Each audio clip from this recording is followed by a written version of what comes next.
Morning students, welcome to social science lecture. In last lecture we discussed about the water and air transport.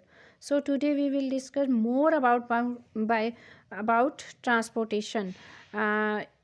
आज के lecture में बेटा हम थोड़ा transport के बारे में और भी जानेंगे और इसके साथ साथ हम ये भी जानेंगे कि कैसे कंजर्व कर सकते हैं हम अपने जो नेचुरल रिसोर्सेज हैं उनको कैसे रिड्यूस करना है। हमने उनकी जगह जो दूसरे रिसोर्सेज हैं हमने उनका यूज़ करना है। जैसे पेट्रोल डीजल की जगह हमें सोलर और ज़्यादा से ज़्यादा जो रिन्यूएबल सोर्सेज एनर्जी है उनका यूज़ करके हम इनको सेव कर सकते हैं। कैसे हमने नेचुरल रिसोर्सेज को सेव करना है। तो all the time we are worried about increase in the prices of petrol and diesel. आपने बहुत बार देखा होगा कि पेट्रोल और डीजल के दाम कई बार बढ़ जाते हैं, कई बार कम हो जाते हैं। हमें हमेशा चिंता लगी रहती है क्योंकि ज़्यादातर व्हीकल जो हैं आपको पता है पेट्रोल और डीजल से ही चलते हैं। तो वो जब ये बढ़ते हैं इसके जो प्राइस जो इंक्रीज़ होते हैं तो ऑल कमोडिटीज़ चाहे फ्रूट हो, वेजिटेबल्स हो, पल्सेस हो, क्लोथ हो, लास्ट लेक्चर में भी हमने डिस्कस किया था। तो इनके प्राइजेस भी इंक्रीज़ हो जाते हैं क्योंकि इसमें ट्रांसपोर्टेशन कॉस्ट प्लस होता है।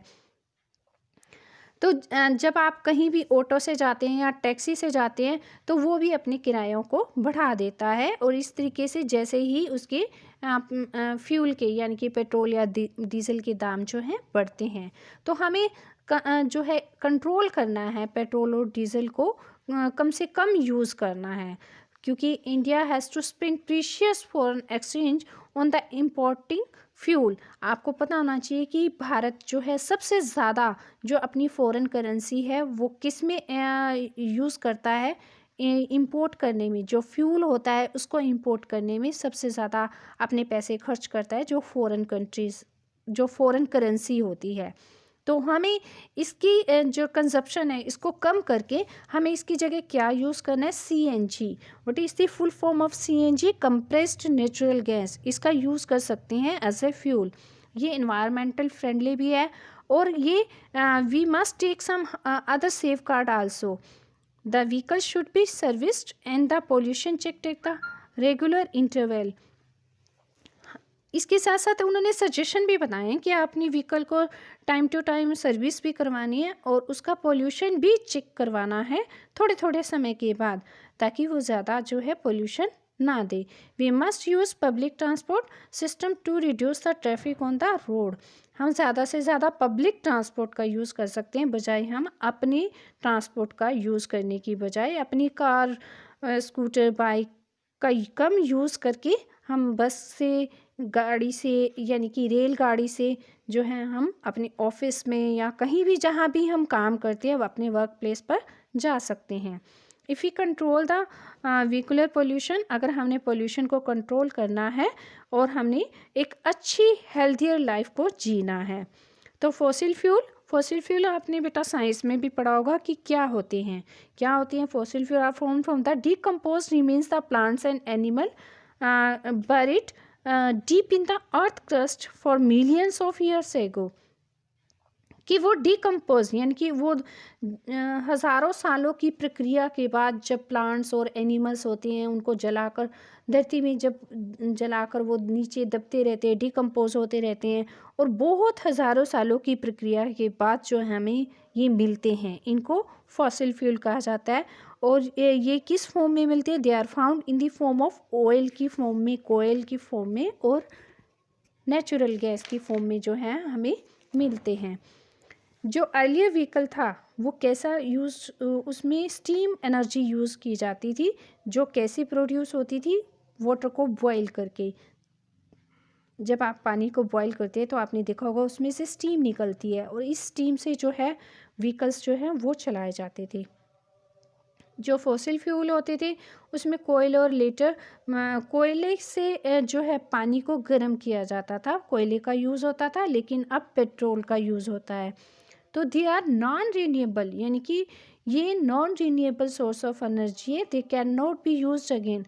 अगर एक बार खर्च हो गई यानी कि एक बार हमने इनको कंज्यूम कर लिया तो ये दोबारा से जो है नहीं बन पाते, लेकिन बहुत साल लग जाते हैं इनको दोबारा बनाने में। लेकिन we should use renewable source of energy, हम इनकी जगह रिन्यूएबल सोर्स ऑफ एनर्जी का यूज़ कर सकते हैं, जैसे सोलर एनर्जी है, विंड एनर्जी है, etcetera. We must conserve the use of fossil fuels, otherwise they will disappear from our earth, नहीं तो वो हमारे अर्थ से डिसअपियर हो जाएंगे।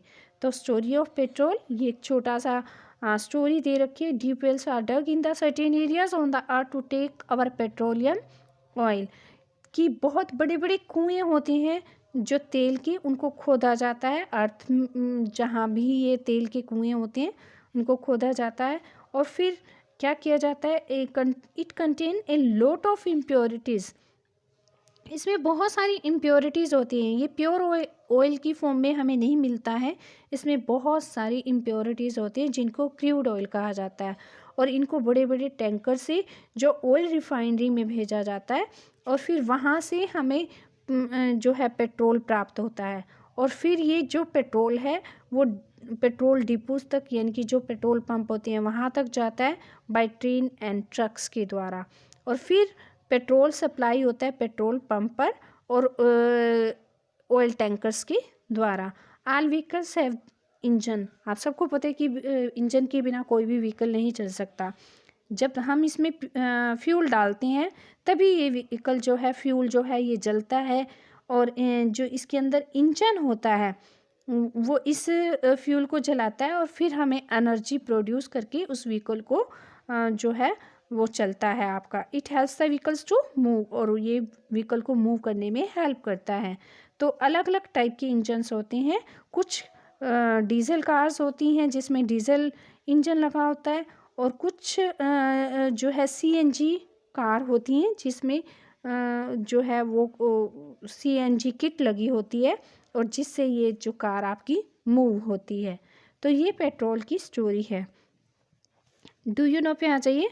All the means of transport have some advantage, सब जितने भी ट्रांसपोर्ट होते हैं उनके कुछ एडवांटेजेस भी होती हैं, कुछ डिसएडवांटेज, यानी कि कुछ फ़ायदे भी होते हैं, कुछ नुकसान भी होते हैं। लेकिन जो सबसे बेस्ट मीन्स ऑफ ट्रांसपोर्ट होता है वो कौन सा होता है, वॉकिंग एंड साइकिलिंग। एक तो आपकी एक्सरसाइज भी होती है, आप फिट रहते हैं, और वॉक करना आजकल आपको पता है कि वैसे भी आपको हर समय यही सलाह दी जाती है कि आप योगा कीजिए, आप वॉक कीजिए।